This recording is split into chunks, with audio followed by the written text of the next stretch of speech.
Howdy everyone, welcome to another Goody Reader comparison video. My name is Michael. This is Peter. Today we're going to check out the Kobo Aura versus the Kobo Glo.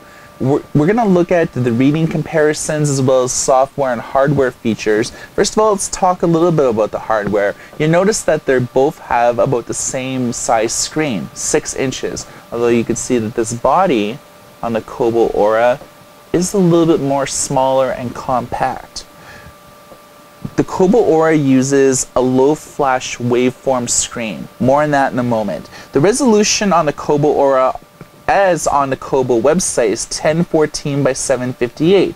We were told at the Kobo launch event in New York that has the exact same resolution as the Kobo Glo that has 1024 by 768. So it could be a misprint, but suffice to say we want to let you know. It has the same CPU on both models, 1 gigahertz, and the Kobo Aura actually has 4 gigs of internal storage, while the Glo only has 2. They both have an SD card for expandable storage, and they both last about the same length of time for 2 months. As well, you can read in the dark on them via the front light. The design on both of these are very different. You have that Kobo plastic, hard rubber kind of feel to the Kobo Glo. But if you look at the Kobo Aura, you'll notice that if we catch some light, it's completely flat from bezel to screen. What they've done here is they've flattened it out to reduce the overall thickness and kind of stray away from this old sunken-in screen technology. As you can see here, there's that huge lip that the screen just kind of sinks in about 2 millimeters, 2 to 3 millimeters, whereas the Kobo Aura is completely flat. Yeah, and that's due to the capacitive screen that they're actually using. While on prior models of the Kobo, they're actually using IR touch. On the first couple generations of Kobo e-readers, they had the quilted back, and you can see here that it's a very nice design. They've gone a little different route for the later generations like the Kobo Aura HD and the Kobo Aura. You can see that it has these nice ridges, and on the Kobo Aura HD you'll notice that it's streamlined basically from that. The ridges are very thick, which results in a very thick device. However, on the Aura what they've done is flattened it out a little bit, kept the design feature, but overall a thinner device. Let's put them side by side just so people could see for themselves. So significantly thinner on the Kobo Aura. And that actually makes it lighter as well. Absolutely. The dimensions overall on the Aura are very much smaller. We'll just go around real quick, show you the hard... They both have hard reset buttons. Get the bottoms here for you. Aura's on the bottom. You have SD card, micro USB, hard reset buttons. Well, the Glo actually has it on the side. The SD card's on the side on the Glo, yeah. Nothing on either of the right sides of the devices. And the top is where the glow light button is. It's increased in size a little bit. And the power button. A lot of people are getting confused between the power button and the glow light button because they were the same color, so they've made it orange/red for the later generations. Alright, now I think it's time to look at the software features that really make these different. Alright, we have the Kobo Aura, of course, on the right-hand side and the Kobo Glo on the left-hand side. You can see the home screens look very differently. The Kobo Aura's screen dynamically changes depending on what you're actually doing. So you can see the last book that we read was The Hobbit, and it gives you a little bit of stats, how much of it read, how much of it to go, as well as things that we have launched lately, such as the web browser, some various statistics, as well as some pocket information. You could see that the main UI elements are pretty well the same, except you don't have extras on here, but most of the core functions are the same. You can notice here's the last few books, and most of the settings are the same. You can see that they both have front lit displays. They're mainly accessed by hitting the settings menu and then checking out the brightness here. One of the benefits of a capacitive touchscreen display is being able to do some very interesting things. Instead of having to depend on a slider bar in here, you can simply put 2 fingers and scroll them up. Alternatively, you can scroll down, and this will bring the front light up to whatever's the most optimal viewing conditions. Now this is only indicative to the Aura, not the Kobo Glo. If you want to actually see how these perform head to head, check out our other videos on youtube.com/goodyreader for comprehensive nighttime reading tests. Well, let's look at the main UI elements here. You click on library, you see some options. Now, some of the options that you don't see here is collections and articles from Pocket. Pocket announced integration with the Kobo line of e-readers. We will see firmware hitting other models fairly shortly. Pocket is a read it later type of service, sort of like Instapaper. It has capabilities to partner up with Pulse, with Flipboard, with Twitter, with Facebook, and a number of other social media and reading networks. You could send articles to your Pocket account and then get synced directly to your e-reader. And this will optimize it in a format that is easily, you can customize it in terms of like how much you want to increase your text, fonts, margins, and everything like that. So you can even delete them once you're done with them. What this is good for is, when you're traveling, when you're outside of Wi-Fi area zones, you could basically send everything that Good e-Reader's done in the last year right to your e-reader and just like read them offline. And offline reading is something that you maybe want to do. Now, it's not evident on here. Some of the things are a little bit different. We're going to look at the store experience now. On the Aura, you have to click Bookstore, and you get this nice looking storefront, as you see here. Lots of images, top 50 suggested. On the Glo, when you click Bookstore, you just have a little bit of a suggested list here. Anything else you try to discover, it ends up just being very text heavy. So we can go to fiction, and we'll go to maybe horror. We'll just click a couple books here to give you guys an idea of what it's like side by side. So you can see that the Aura is a little bit more refined. You still get a little bit of the hiccups on here, like preview boo. It's supposed to be preview book, but unfortunately there are sometimes where the buy logo cuts into the thumbnail, but you rest assured the later generations like the Aura here and the Aura HD have been refined so that they work properly. Yeah, I think read preview is a little bit more descriptive than preview boo, or maybe the book's just trying to hit on you and call you boo. Who knows? Who knows? So you can purchase your book, read a free preview, check out the synopsis, and so forth. So this is the main store experience differences between the two.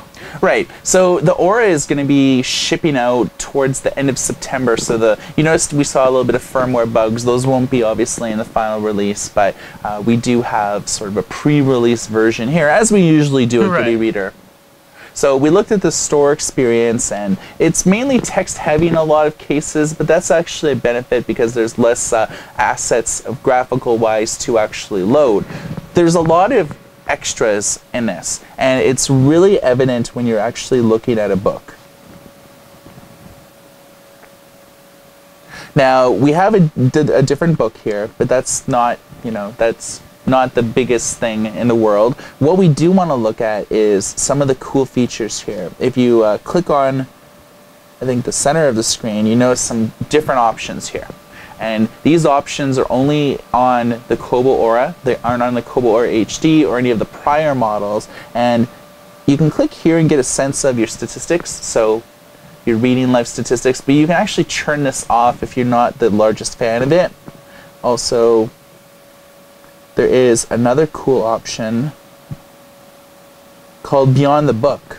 And Beyond the Book gives you a greater outline of references, historical significance, major characters. And this is really important because you may be reading a book and it may make reference to an ancient Greek city. You know, say a lot of books will make reference to Carthage or to other cities. I mean, what's Carthage? The standard dictionary description may not tell you a lot about it, but if you look it up here, it may say, oh, here's some related books. Here's here's a documentary that was made about Carthage, or here's some books that were made about it. Since we're looking at Lord of the Rings, it's mainly Lord of the Rings-esque. It'll tell you about Bilbo, about dwarves, about orcs, but yeah, there's a lot of kind of cool things here that you can do. You can even look at the author themselves, get like an author bio, a picture of him.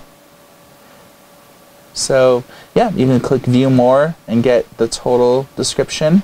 So beyond the book, we were told we'll be hitting other e-readers and within the actual Kobo apps themselves by the end of the year. We have the standard reading experience, so you can do page turns. You'll notice that the page turns on the Glo are not quite as fast, and you do get the refresh every 5th page, whereas on the Aura it is significantly quicker.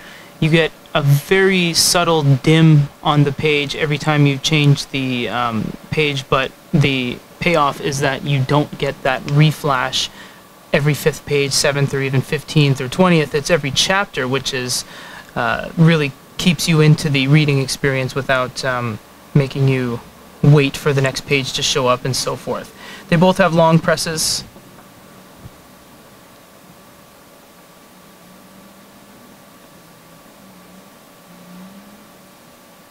There we go. Kobo Glo is a little bit slower. You get these little anchors so you can select your highlighted range. You can make highlights and notes. We'll add a note on both to show you guys the keyboard. Keyboard has changed a little bit too because you have the standard QWERTY here.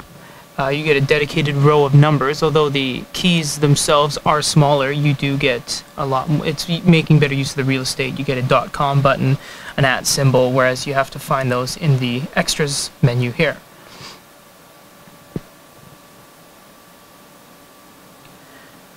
You also have highlights.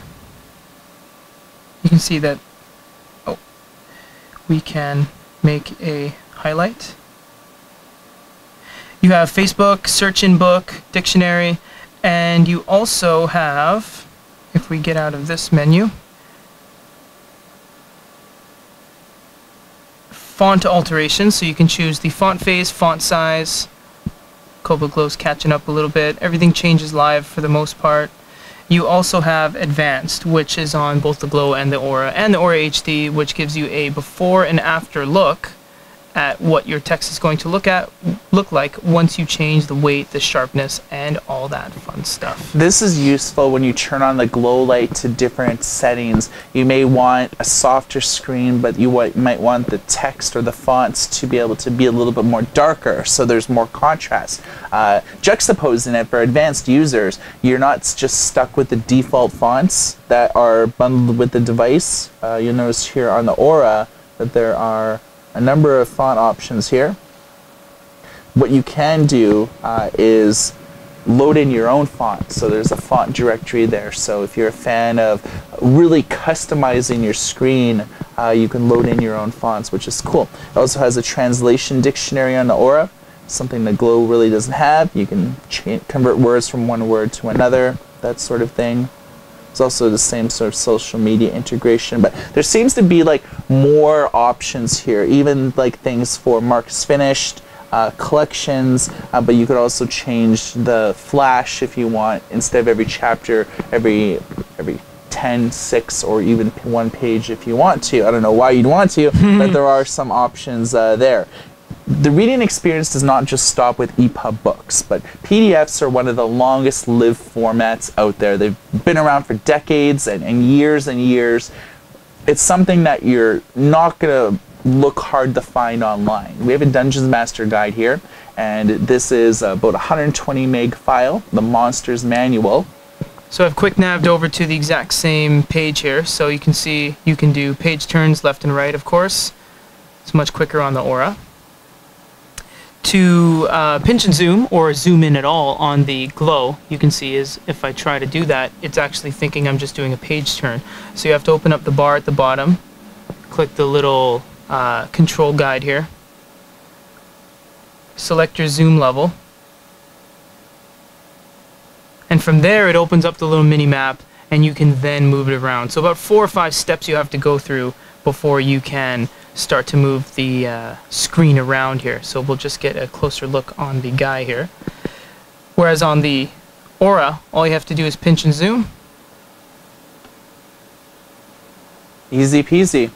You can even let go of one of your fingers and continue to hold it. A lot of e-readers don't allow that. And then let go, and everything renders, and there you go. With the Glo, you have to go through several more steps, but it does offer the same amount of functionality. Not quite as quick, mind you, not quite as quick at all, but it does. You can get it there. Once you find your ideal zoom-in level, you can scroll to the side and actually turn to the next page. Right, you have that on the Glo here as well. And then that way, whatever is the ideal layout that you have set up, you saw on the previous page, took us about a minute to Right. kind of find those ideal circumstances, and then you can maintain that throughout the entire PDF experience. This just doesn't obviously work with this PDF book, but this type of flexibility with the Aura is indicative to all PDFs that you would open, whether they're newspapers, complex or not complex. I must say I'm a huge fan of the way that the Aura handles PDFs. Absolutely, it is the all-in-one. I mean, it loads it quickly. You can pinch and zoom. You can drag around. You get a little mini map. It does it all. It really does. Okay, so let's look at some extras here. We kind of alluded to the PDF rendering engine not just being on PDFs, but also carrying over to the web browsing experience. We're going to look at beta features, then a web browser. And we have it under extras here for the web browser. Oh, okay, we're going to simply look up our website here. We're on the same Wi-Fi connection. See that it missed my G on the Glo here. So this is the web browsing experience on both of these. With the Aura, you simply just grab and go, much like a tablet. Very simple. When you get to a place you want to pinch and zoom, you can let go and let everything render. Then you can simply zoom in. And once everything gets to scale, it's very smooth, no problems. Focus in on what you want, let go, 1 second later, fully rendered. On the Glo, you get similar functionality with moving the page around. A little bit slower. Sometimes you get these big white spaces because it's not really quite as refined as the Aura HD or the Aura here. So we'll let it catch up with us. And then we'll show you guys the zoom feature.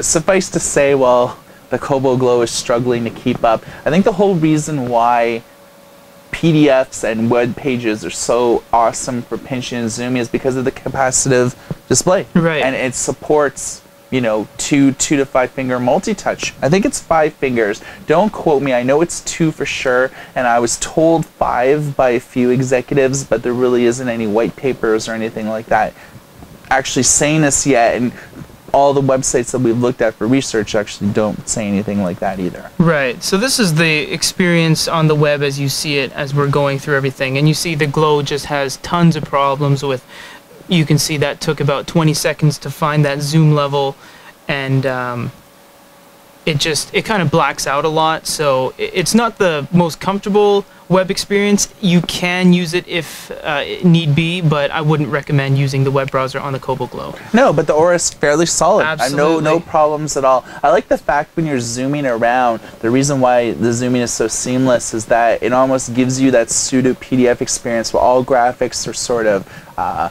not rendered properly, but the text is readable. Right. So you can honestly, while you're zooming, you could actually just like read the article much like you would like a tablet. Absolutely. And then continue sort of on your merry way. So in the end, the Kobo Aura has a lot of positive things going for it. It has the inclusion of Pocket, has a large number of features that, you know, when you're reading an ebook, tell you about the author, about famous cities, places, related books. The web browser is very solid. I think that the PDF experience is more solid as well, merely because of the way that the capacitive screen works. And I really think that it is the capacitive screen that really is the deciding factor. It just simply makes pinching and zooming and takes interaction to a whole new level. You can also see that the home screens are very different, and so I would probably recommend, if you had to choose one between the other, I mean, you'd be an idiot not to go with the Kobo Aura. Hands down, Aura. It does everything the Glo does except 10 times better. I mean, we've seen it here yourselves. All right, so let's hear your thoughts. If you have anything to say, drop a comment on this YouTube video at youtube.com/goodereader. And for all the latest news, previews, interviews, and industry-wide coverage, you can check out our website here at goodereader.com. And for Good eReader, my name is Michael. This is Peter. Everybody take care.